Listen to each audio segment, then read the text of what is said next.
आप में से बहुत लोगों ने देखा होगा या फिर आप लोग में से किसी के साथ हुआ होगा कि जो भी SC/ST के लोग हैं वो कम मार्क्स लाकर जॉब ले रहे हैं या फिर जो कॉलेजेस है उसमें एडमिशन हो जा रहा है और आपका ज़्यादा मार्क्स होने के बावजूद आपको वो अपॉर्चुनिटी नहीं मिल रहा है। एक तरफ कॉन्स्टिट्यूशन में बताया गया है कि हम सभी इक्वल हैं, वहीं हमसे कम काबिल लोगों को ये सब अपॉर्चुनिटी देकर हमारे साथ भेदभाव किया जा रहा है। तो ये कैसा इक्वेलिटी है? आप ये टैलेंट नहीं देख रहे हो, you are not seeing the skill in a person. What you seeing कि साला इसका कास्ट क्या है, इसका SC है, ऐसे दिखाऊंगा आपको। SC/ST वाले दोज हु हैव कार, वो कार से आते हैं जाते हैं। There's a general category student, he's getting 500 marks, and there's a SC/ST student who is getting 300 marks. We should not choose on the basis of accident of birth. तो अगर आपको भी यही लगता है तो हम इस वीडियो में वही समझेंगे क्या हमारे देश में रिजर्वेशन का ज़रूरत है, या फिर जो भी रिजर्वेशन दिया जाता है वो इनकम के बेसिस पे होना चाहिए, या जितना भी सिलेक्शन वगैरह होता है वो सिर्फ मेरिट के बेसिस पे होना चाहिए। तो आप इस वीडियो में बने रहिए, आपके ये जितने भी क्वेश्चन हैं सभी का जवाब मिलेगा। अब रिजर्वेशन को समझने से पहले ये समझना ज़रूरी है कि इंडिया में किसको कितना रिजर्वेशन मिला है।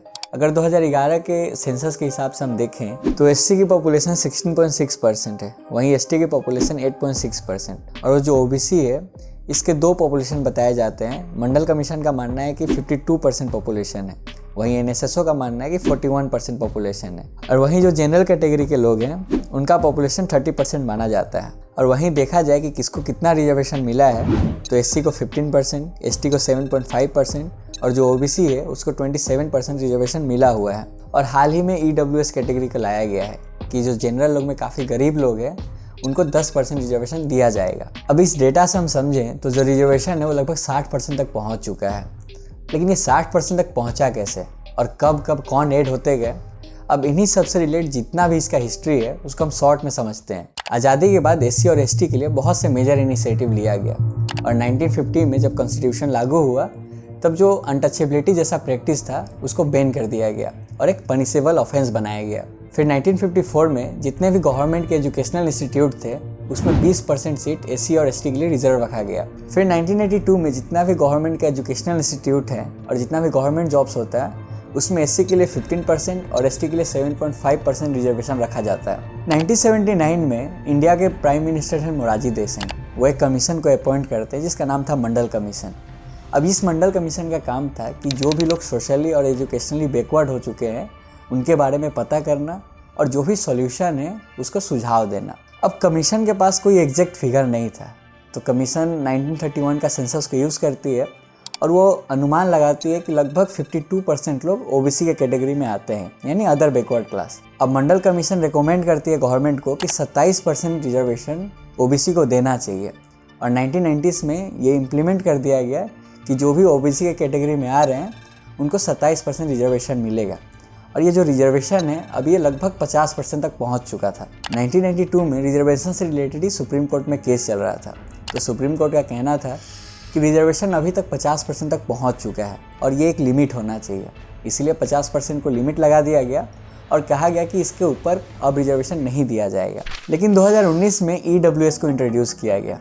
EWS यानी इकोनॉमिकली वीकर सेक्शन, और इसका मांग बहुत पहले से ही हो रहा था, लेकिन ये 2019 में इम्प्लीमेंट किया गया। इसके मुताबिक जनरल कैटेगरी में जितने भी गरीब लोग थे वो EWS में आएंगे, और इसका एक क्राइटेरिया है कि कुछ इनकम बेसिस पे इसको मेज़र किया जाएगा और उस लोग को EWS कैटेगरी में डाला जाएगा और 10% को रिजर्वेशन दिया जाएगा ताकि वो इस चीज़ का फ़ायदा उठा पाए और वो भी अपलिफ्ट हो पाए। अब इंडिया में रिजर्वेशन लगभग 60% के आसपास पहुँच चुका है, और बहुत से स्टेट्स हैं जो एडिशनल रिजर्वेशन देते हैं वहाँ के लोगों को, जैसे कि बिहार है वहाँ पे 75% रिजर्वेशन है, वहीं तमिलनाडु 70%, और वहीं जो नॉर्थ ईस्टर्न स्टेट्स हैं जैसे कि मिजोरम, नागालैंड और मेघालय, वहाँ पे 80% जो सीट्स है उस ST के लिए रिजर्व किया गया है।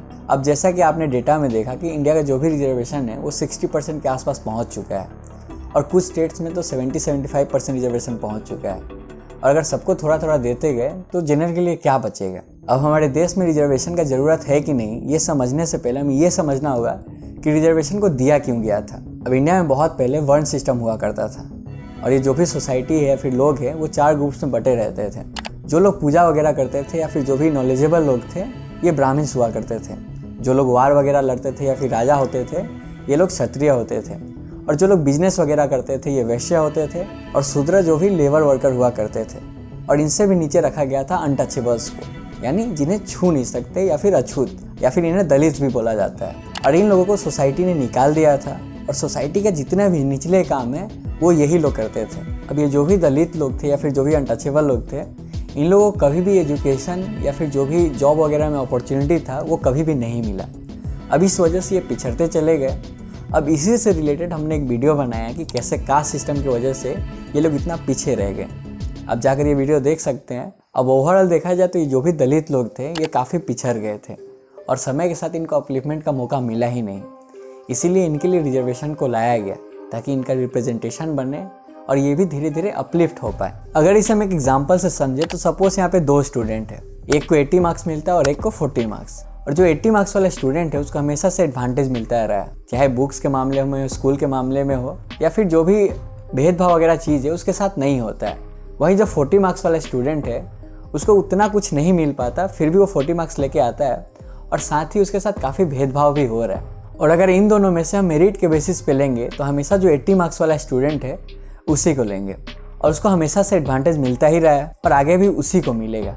लेकिन यहीं जो पिछड़ा वाला स्टूडेंट है जिसको 40 मार्क्स मिला है, अगर उसको अपलिफ्ट नहीं किया गया तो और पिछड़ता चला जाएगा और हो सकता है कि जो अगला पीढ़ी हो उसका वो पढ़े ही ना। इसीलिए गवर्नमेंट उसको रिजर्वेशन देती है ताकि वो भी अपलिफ्ट हो पाए और वो भी अपनी चीज़ों को डेवलप कर पाए और जो भी कम्युनिटी है उसके बीच रिप्रेजेंटेशन बढ़े कि अगर एक आदमी कर सकता है तो बाकी भी कर सकते हैं। अब जनरल कैटेगरी में भी बहुत से गरीब लोग हैं लेकिन किसी के भी साथ भेदभाव नहीं होता है या फिर अछूतापन या फिर जो भी अनटचेबिलिटी चीज़ है वो चीज़ उनके साथ नहीं होता है। लेकिन वहीं जो दूसरे कम्युनिटी है जो कि डिप्रेस क्लास जिनको हम SC और ST बोलते हैं, उनके साथ हमेशा से भेदभाव होता रहा है और आज भी होता है। इसीलिए उनको रिजर्वेशन दिया गया है ताकि उनका रिप्रेजेंटेशन बढ़े और सोसाइटी में उनका अपलिफ्टमेंट हो पाए। अगर आज के भी हम हालात देखें तो कुछ वैसा ही है जैसे पहले हुआ करता था और बहुतों को लगता है कि डिस्क्रिमिनेशन वगैरह नहीं है, तो कुछ केसेस आपके सामने रखता हूँ जिससे आपको एक आइडिया लग जाएगा कि इन लोगों के साथ हो क्या रहा है। अब 20 साल के अश्विन थे, उनको इसलिए पीटा गया क्योंकि वो अपर कास्ट के लोगों के साथ जाकर बैठ गए थे। वहीं दूसरे केस में 24 साल के कमलेश को प्यास लगी थी जिसकी वजह से जाकर पब्लिक टेप से पानी पीते हैं और उन्हें इतना पीटा गया कि उनका डेथ हो गया। और रीज़न ये था कि वो अपर कास्ट वो टेप यूज़ करता था और वो लोअर कास्ट से बिलोंग करते थे। ऐसे ही एक केस में एक छोटा बच्चा था, अपने स्कूल में वो घड़े से पानी पी लेता है। अब उसको टीचर उतना मारता है उसको कि उसका डेथ भी हो जाता है। रीज़न ये था कि वो जो बच्चा था वो अपर कास्ट के बच्चों के घड़ा से पानी पी लिया था। NCRB 2022 के रिपोर्ट के मुताबिक लगभग 57,000 केसेस रजिस्टर हुए थे और ये सारे केसेस SC और ST के ऊपर जो क्राइम हुए थे वो केसेस था। और 2021 से अगर इसे कंपेयर किया जाए तो लगभग 13% का जंप था केसेस में। तो इससे पता चलता है कि आज भी कितना डिस्क्रिमिनेशन है और लोगों में अवेयरनेस का कितना ज़रूरत है। अब जो इतना डिबेट होता है कि जो भी ये लोअर कास्ट के लोग हैं यानी जो भी SC और ST से बिलोंग करते हैं उनको कम मार्क्स में ही ये जो भी जॉब है या फिर जो भी एडमिशन वगैरह है वो उन्हें मिल जा रहा है। GST और अब OBC आरक्षण। हमारे बच्चे दिन रात रगड़ रगड़ के पढ़ते रहे और जब एडमिशन का मौका है तो खैरात लूट लीजिए आप लोग। लेकिन आपको जानकर हैरानी होगा कि जितने भी सीट्स होते हैं उनके लिए या फिर जो भी सीट्स रिजर्व किए जाते हैं उनके लिए वो ले ही नहीं पा रहे हैं। मिनिस्ट्री ऑफ एजुकेशन अपने रिपोर्ट में बताते हैं कि 42% टीचिंग पोस्ट जो कि SC, ST और OBC के लिए रिजर्व था वो आज खाली है। और ऐसे ही 2021 में गवर्नमेंट अपने रिपोर्ट में बताती है कि लगभग 42,000 सीट जो कि रिजर्व कैटेगरी का था वो वैकेंट है। SC के लिए लगभग 28,000 पोस्ट का वैकेंसी निकाला गया जिसमें से 14,000 पोस्ट खाली रह गया। वहीं जो ST हैं उनके लिए 22,000 पोस्ट का वैकेंसी निकाला गया था जिसमें से लगभग 12,000 पोस्ट खाली रह गया। और ऐसे ही हज़ारों पोस्ट खाली रह जाते हैं क्योंकि जो मिनिमम रिक्वायरमेंट्स होता है या फिर मिनिमम जो एजुकेशन होता है इस पोस्ट को लेने के लिए वो भी उनके पास नहीं है। अब इस चीज़ को सुन के आपके मन में सवाल उठ रहा होगा, इसमें आपका क्या गलती है या फिर जो भी सीट वैकेंट रह रहा है बाकी लोगों को क्यों नहीं दे दिया जा रहा है। अब यहाँ पे 2 रीज़न है। पहला कि कोर्ट ने ही मना कर रखा है कि जिसके लिए जो सीट रिजर्व है उसको ही वो सीट दिया जाएगा। अगर उसके लिए कोई कैंडिडेट नहीं मिलता है तो वो सीट वैकेंट छोड़ दिया जाए। और दूसरा रीज़न ये है कि अगर उस सीट पे किसी और को ले लिया गया तो जिसके लिए रिजर्व्ड है उसका रिप्रेजेंटेशन नहीं होगा। अब आपके मन में ये भी सवाल उठता होगा कि अगर गरीब लोग को ही अपलिफ्ट करना है तो उनको ही रिजर्वेशन दिया जाए और सिर्फ इनकम के बेसिस पे ही देखा जाए, ना कि कास्ट के बेसिस पे, तो इसमें बहुत से प्रॉब्लम हो सकता है। तो पहला रीज़न ये है कि हमारे देश में इनकम सर्टिफिकेट बनाना कोई बड़ा काम नहीं है। कोई अमीर आदमी भी चाहे तो वो भी इनकम सर्टिफिकेट बनवा सकता है, लेकिन कोई भी आदमी अपर कास्ट से लोअर कास्ट में नहीं जाना चाहता। तो कास्ट सर्टिफिकेट बनाना उसके लिए ऑलमोस्ट इम्पॉसिबल है, क्योंकि वो खुद नहीं चाहता अपने कास्ट से निकल के दूसरे कास्ट में जाए। सपोज़ किसी का टाइटल सिंह है तो लोअर कास्ट के किसी का टाइटल यूज़ नहीं करेगा। तो अगर इनकम के बेसिस पे रिजर्वेशन हुआ तो ये बहुत बड़ा लूप होल क्रिएट कर देगा, और जो लोगों को रिजर्वेशन मिलना चाहिए उनको तो मिलने से रहा, और जिनको नहीं मिलना चाहिए वो लोग पैसे लगाकर इनकम सर्टिफिकेट बना लेंगे, और क्योंकि उनको हमेशा से एडवांटेज मिला है वो एडवांटेज लेते रहेंगे। और SC/ST को रिजर्वेशन इसलिए नहीं दिया जाता है कि उनको एक गरीबी से निकाला जाए, बल्कि उनको रिजर्वेशन इसलिए दिया जाता है कि इतने सालों से जो पिछड़ चुके हैं और इतना जो भेदभाव होता है उनमें से कोई अगर लोग निकल के आता है तो रिप्रेजेंटेशन बढ़ता है, और उन लोग को भी हिम्मत मिलता है कि उनके बीच से कोई आगे बढ़ा है। जैसे कि अगर आप यूपी में देखेंगे तो वहाँ पे मायावती CM बनी थी, तो उस टाइम भी उन लोगों को लग रहा होगा कि हमारे बीच से कोई CM के पोस्ट तक पहुँचा है तो हम भी कर सकते हैं, और यही रिप्रेजेंटेशन का काम होता है। और अगर इनकम के बेसिस पे रिजर्वेशन का बात करें तो वो OBC में फिट बैठता है, क्योंकि उसमें जो लोग इनकम या फिर जो भी इकोनॉमिक या एजुकेशन के बेसिस पे पिछड़ चुके हैं उनको आगे लाने का बात करता है, और जो भी एड वगैरह है गवर्नमेंट की तरफ से वो लोगों को मिलता है और लोगों को अपलिफ्ट करता है। और जब एक हद तक लोग गरीबी से निकल चुके होते हैं तो उनसे भी जो OBC का टैग है वो ले लिया जाता है, और उनको भी वो बेनिफिट्स नहीं दिया जाता जो रिजर्वेशन में OBC को दिया जाता है, और क्रीमी लेयर भी इसलिए बनाया गया है। अब इनकम के बेसिस पे जो रिजर्वेशन देने का बात है वो OBC में किया जा सकता है, लेकिन ये SC और ST में नहीं किया जा सकता, क्योंकि वहाँ पे रिप्रेजेंटेशन का बात है, ना कि इनकम का। अगर ये वीडियो आपको यहाँ तक इन्फॉर्मेटिव लग रहा है तो इस वीडियो को लाइक कर दीजिए, और साथ ही हमारे चैनल को सब्सक्राइब कर लीजिए। आपका ये छोटा सा कंट्रीब्यूशन बहुत मायने रखता है।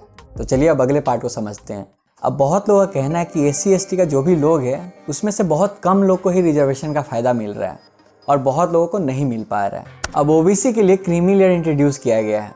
क्रीमी लेयर का मतलब होता है कि कोई भी OBC क्लास का लोग अगर एक सर्टेन लेवल तक इनकम पा लेता है, यानी सपोज अगर 8 लाख लिमिट रखा गया है और उस आदमी का इनकम 8 लाख से ज़्यादा हो जाता है तो उसको OBC के बेनिफिट्स नहीं मिलेंगे। या फिर हायर पोस्ट पे कोई गवर्नमेंट जॉब्स में बैठा हुआ है तो उसको भी OBC के कैटेगरी से निकाल दिया जाएगा। और NCBC का कहना है कि जो भी OBC कैटेगरी है उसमें भी सब डिवीज़न होना चाहिए।